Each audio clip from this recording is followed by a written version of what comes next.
ನಮಸ್ಕಾರ friends, welcome to my YouTube channel.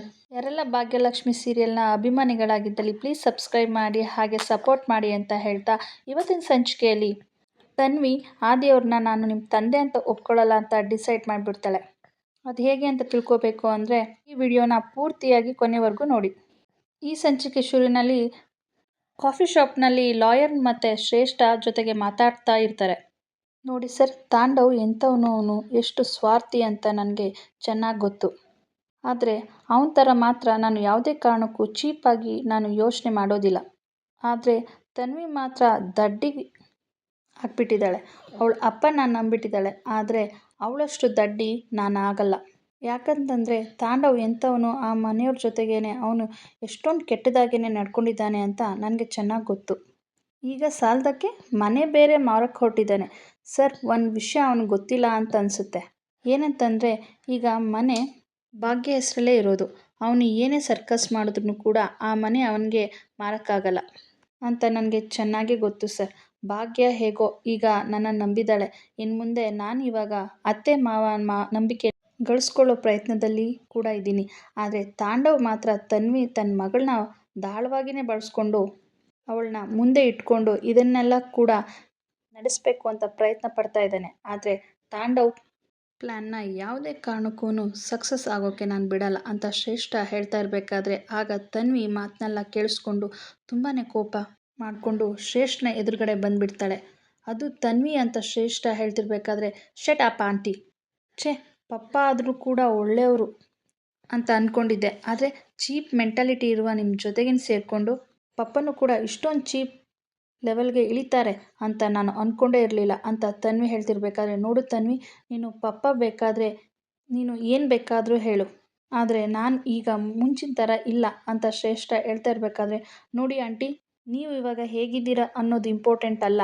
ಮುಂಚೆ ನೀವು ನಮ್ಮ ಪಪ್ಪನ ಜೀವನದಲ್ಲೇ ಬಂದು ನಮ್ಮ ಜೀವನನ ಚೆನ್ನಾಗಿರೋ ಸಂಸಾರನೆಲ್ಲ ಹುಳಿ ಹಿಂಡಿ ಅವ್ರನ್ನ ಬೇರೆ ಕರ್ಕೊಂಡು ಹೋಗಿದ್ದಕ್ಕೆ ತಾನೇ ಪಪ್ಪ ನಿಮ್ಮ ಥರನೇ ಬದಲಾಗಿರೋದು. ನಮ್ಮ ಸಂಸಾರ ಮುಂಚೆ ಎಷ್ಟೊಂದು ಚೆನ್ನಾಗಿತ್ತು. ಅಮ್ಮ ಅಪ್ಪ ನಾವೆಲ್ಲರೂ ಒಟ್ಟಿಗೆ ಇದ್ವಿ. ಆದರೆ ಮಧ್ಯದಲ್ಲಿ ನೀವು ಬಂದು ಎಲ್ಲನೂ ಕೂಡ ಹಾಳು ಮಾಡಿಬಿಟ್ರಿ ಆಂಟಿ.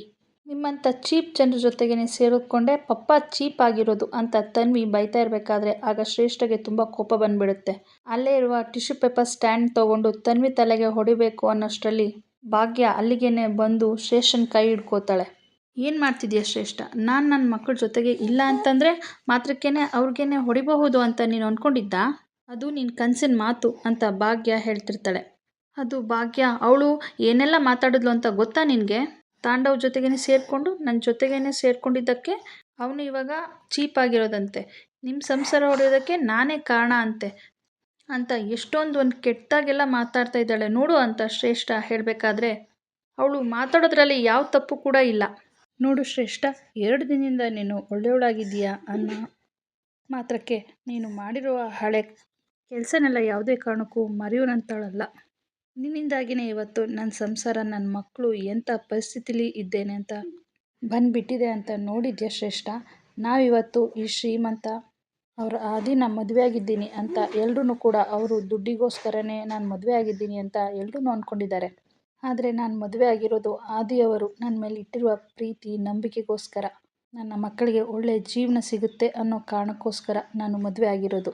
ಆದರೆ ಇದೆಲ್ಲ ನಿಮಗೆಲ್ಲ ಅರ್ಥ ಆಗುತ್ತೆ ಅಂತ ಭಾಗ್ಯ ಹೇಳ್ತಾ, ನೋಡು ಶ್ರೇಷ್ಠ, ನೀನು ಒಳ್ಳೆಯವಳಾಗಿದ್ದೀಯಾ ಅನ್ನೋ ಮಾತ್ರಕ್ಕೆ ಈಗ ನನ್ನ ಮಕ್ಕಳು ಜೊತೆಗೇ ಈ ಥರ ಎಲ್ಲ ನಡ್ಕೋತಿದ್ಯಾ ಅಂತಂದರೆ, ನೋಡು, ಯಾವುದೋ ಒಂದು ವಿಷಯಕ್ಕೋಸ್ಕರನೇ ನಾನು ನಿನ್ನನ್ನು ಮಾತಾಡ್ತಾ ಇರೋದು, ನಿನ್ನ ಮೇಲೇ ಕರುಣೆ ಇಟ್ಕೊಂಡಿರೋದು. ಆ ವಿಷಯನೂ ಕೂಡ ನಾನು ಮರಿಬೇಕಾಗುತ್ತೆ. ನೋಡು ಶ್ರೇಷ್ಠ, ನಿನ್ನ ಪಾಡಿಗೆ ನೀನು ಇದ್ಬಿಡು. ಆ ಮನೆ ಮೇಲೆ ನಮಗೆ ಯಾವ ಆಸಕ್ತಿನೂ ಇಲ್ಲ. ನನಗೆ ಇನ್ನು ಮುಂದೆ ಇರೋದು ಅಮ್ಮ ಅಪ್ಪನ ಸ್ಥಾನದಲ್ಲಿರುವ ಅತ್ತೆ ಮಾವ ಚೆನ್ನಾಗಿಯೇ ನೋಡ್ಕೋಬೇಕಾಗಿರೋದು, ಹಾಗೆ ನನ್ನ ಮಕ್ಕಳನ್ನ ಚೆನ್ನಾಗಿಯೇ ನೋಡ್ಕೋಬೇಕಾಗಿರೋದು. ಆ ಕೆಲಸನ ನಾನು ಮಾಡೇ ಮಾಡ್ತೀನಿ. ಇತ್ತೀಚೆಗೆ ಒಂದು ವಿಷಯನೂ ಕೂಡ ನನಗೆ ಗೊತ್ತಾಗಿದೆ. ನೀನು ಒಳ್ಳೆ ಮುಖವಾಡ ಹಾಕ್ಕೊಂಡು ತಾಂಡವ್ರ ಜೊತೆಗೆ ಸೇರಿಕೊಂಡು ನಮ್ಮನ್ನು ಮುಳುಗಿಸ್ಕೋಬೇಕು ಅಂತ ಇನ್ನೂ ಏನಾದರೂ ಪ್ಲ್ಯಾನ್ ಮಾಡೋದಿದ್ದರೆ ಇದನ್ನೆಲ್ಲ ನಿನ್ನ ಕನಸಿನ ಮಾತು. ಯಾವುದೇ ಕಾರಣಕ್ಕೂ ಅದು ನಡೆಯೋಕ್ಕೆ ಸಾಧ್ಯ ಇಲ್ಲ.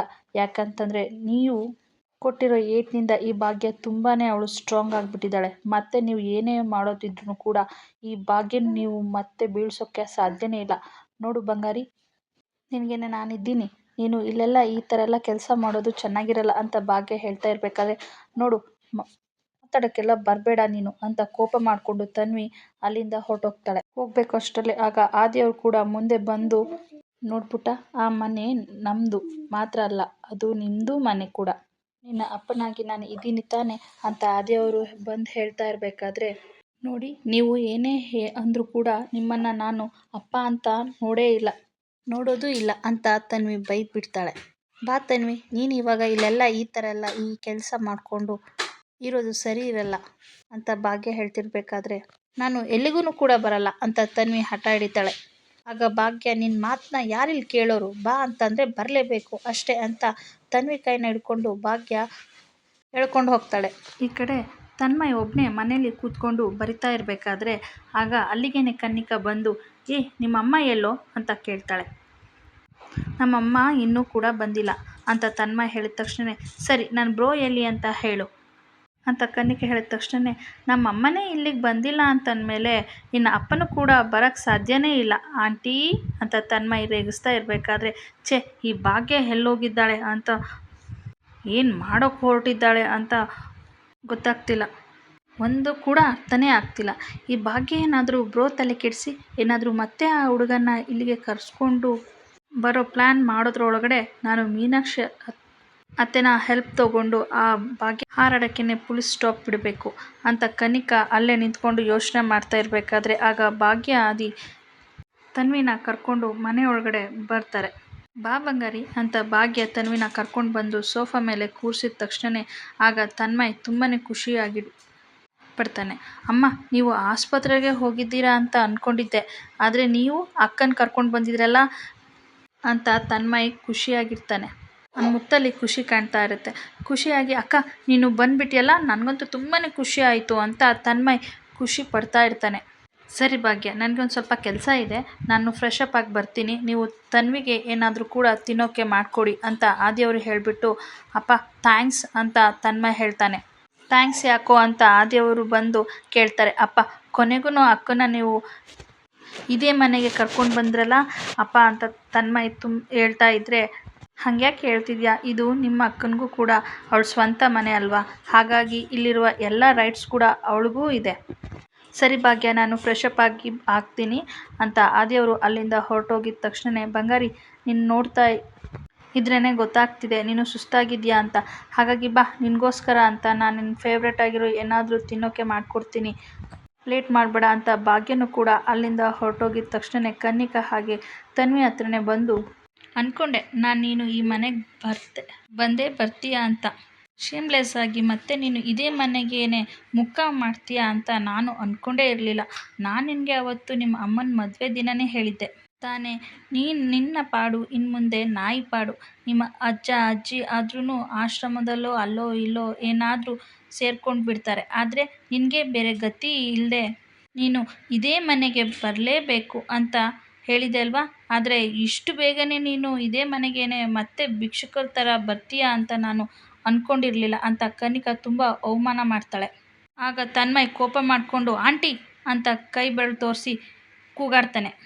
ಬಾಯಿ ಮುಚ್ಚೋ, ಸಾಕು ಕಂಡಿದ್ದೀನಿ ನೋಡು, ಭಿಕ್ಷೆ ಬೇಡೋದ್ರಾದರೂ ಕೂಡ ಸ್ವಲ್ಪ ತಗ್ಗಿ ಬಗ್ಗಿ ನಡಿಬೇಕು, ನಮ್ಮ ಮನೆಯಲ್ಲಿ ಕೆಲಸದವರು ತುಂಬ ಜನ ಇದ್ದಾರೆ, ಅದೇ ರೀತಿಯಾಗಿ ನೀನು ಕೂಡ ಭಿಕ್ಷುಕ ಅಂತ ಅಂದ್ಕೊಂಡು ಊಟ ಹಾಕ್ತೀವಿ, ತಿನ್ಕೋ, ಮೂಲೆಯಲ್ಲಾದರೂ ಕೂಡ ಬಿದ್ದಿರು ಅಂತ ಕನ್ನಿಕಾ ಅವಮಾನ ಮಾಡ್ತಾ ಇರಬೇಕಾದ್ರೆ, ಆಂಟಿ ಇದೇ ಮನೆಯಲ್ಲಿ ನಾನು ಪರ್ಮನೆಂಟಾಗಿಯೇ ಇರೋಕ್ಕೆ ಬಂದಿಲ್ಲ, ನನಗೂ ಕೂಡ ಸ್ವಾಭಿಮಾನ ಅಂತದಿದೆ, ಅಮ್ಮ ಕರ್ಕೊಂಡು ಬಂದರು ಅಂತ ನಾನು ಬಂದಿರೋದು ಅಷ್ಟೇ ಅಂತ ತನ್ವಿ ಹೇಳಬೇಕಾದ್ರೆ, ಸಾಕು ಕಂಡಿದ್ದೀನಿ ಬಾಯಿ ಮುಚ್ಚೆ, ನಿನ್ನ ಮುಂದೆ ಈ ಥರ ಕೊಬ್ಬು ತೋರಿಸ್ತಿದ್ಯಲ್ಲ ಅದೆಲ್ಲ ನಡೆಯಲ್ಲ, ಭಿಕ್ಷುಕರು ಯಾವಾಗಲೂ ಕೂಡ ತಲೆ ತಗ್ಗಿಸಿ ಇರಬೇಕು ಅಂತ ಕನ್ನಿಕಾ ವಾರ್ನ್ ಮಾಡ್ತಾಳೆ. ಇದನ್ನು ಕೇಳಿಸ್ಕೊಂಡು ತನ್ವಿಗೆ ತುಂಬ ಬೇಜಾರಾಗುತ್ತೆ. ತನ್ವಿ ಕಣ್ಣೀರು ಹಾಕ್ತಾ ಇರ್ತಾಳೆ. ಅಲ್ಲಿಂದ ಹೊರಟೋಗ್ಬಿಡ್ತಾಳೆ, ಟೆರೆಸ್ ಮೇಲೇ ಬಂದುಬಿಡ್ತಾಳೆ. ಇಲ್ಲಿ ತನ್ಮಯ್ ಕೂಡ ಅವಳ ಹಿಂದೆನೇ ಬರ್ತಾ ಇರ್ತಾನೆ. ಇಲ್ಲಿ ತನ್ವಿ ಟೆರೆಸ್ ಮೇಲೇ ಬಂದು ತಕ್ಷಣ ಮೇಲ್ಗಡೆ ಹತ್ತಿ ನಿಂತ್ಕೊಂಡು ಕಣ್ಣೀರು ಹಾಕ್ತಾ ಇರ್ತಾಳೆ. ಇಲ್ಲಿ ತನ್ಮಯ್ ಹಾಗೆ ಓಡಿ ಬಂದು ಆದಿ ಮತ್ತು ಭಾಗ್ಯನಿಗೆ ವಿಷಯ ಹೇಳ್ತಾನೆ. ಅಮ್ಮ, ಅಕ್ಕ ಟೆರೆಸ್ ಕಡೆಗೇ ಓಡ್ಬಿಟ್ಟಿದ್ದಾಳೆ ಅಂತ ತನ್ಮಯ್ ಹೇಳ್ತಾನೆ. ತಕ್ಷಣವೇ ಆಗ ಆದಿ ಮತ್ತು ಭಾಗ್ಯ ಇಬ್ಬರೂ ಕೂಡ ತುಂಬಾ ಗಾಬರಿಯಾಗಿಬಿಡ್ತಾರೆ. ಇಲ್ಲಿ ಆದಿ ಟೆರೆಸ್ ಮೇಲೆ ಓಡ್ತಾ ಬರ್ತಾ ಇದ್ದರೆ ಇನ್ನೊಂದು ಕಡೆ ತನ್ವಿನೂ ಕೂಡ ಯೋಚನೆ ಮಾಡಿಕೊಂಡು ಇಲ್ಲ, ಇಷ್ಟೆಲ್ಲ ಅವಮಾನ ಆಗ್ತಾ ಇದೆ, ಇದನ್ನೆಲ್ಲ ಸಹಿಸ್ಕೊಂಡು ನಾನು ಇನ್ನು ಬದುಕಿರ್ಬೇಕಾ? ಇಂಡಿಪೆಂಡೆಂಟಾಗಿ ಬದುಕೋಣ ಅಂತಂದರೆ ಇನ್ನು ಮುಂದೆ ಅದನ್ನು ಕೂಡ ನನಗೆ ಆಗ್ತಾನೇ ಇಲ್ಲ. ಹಾಗಾಗಿ ನಾನಿನ್ನು ಬದುಕಿದ್ರಲ್ಲಿ ಯಾವ ಪ್ರಯೋಜನವೂ ಇಲ್ಲ ಅಂತ ತನ್ವಿ ಗೋಡೆ ಮೇಲೆ ಹತ್ತಿದಂಥ ಪ್ರಯತ್ನ ಕೂಡ ಮಾಡ್ತಾಳೆ. ಆಗ ಆದಿಯವರು ಅದನ್ನು ನೋಡಿ ಬಂದು ಗಾಬರಿಯಾಗಿ ತನ್ವಿನ ಎಳೆದು ಕೆಳಗಡೆಗೆ ನಿಲ್ಲಿಸ್ಬಿಡ್ತಾರೆ. ತನ್ವಿ, ಏನು ಮಾಡ್ತಿದ್ಯಾ ನೀನು ಅಂತ ಆದಿಯವರು ಕೇಳಬೇಕಾದ್ರೆ, ಬಿಡಿ ಅಂಕಲ್ ಬಿಡಿ, ನನಗೆ ನೀವು ಯಾರು ಅಂತಂದ್ರೂ ಕೂಡ ಇಷ್ಟನೇ ಇಲ್ಲ.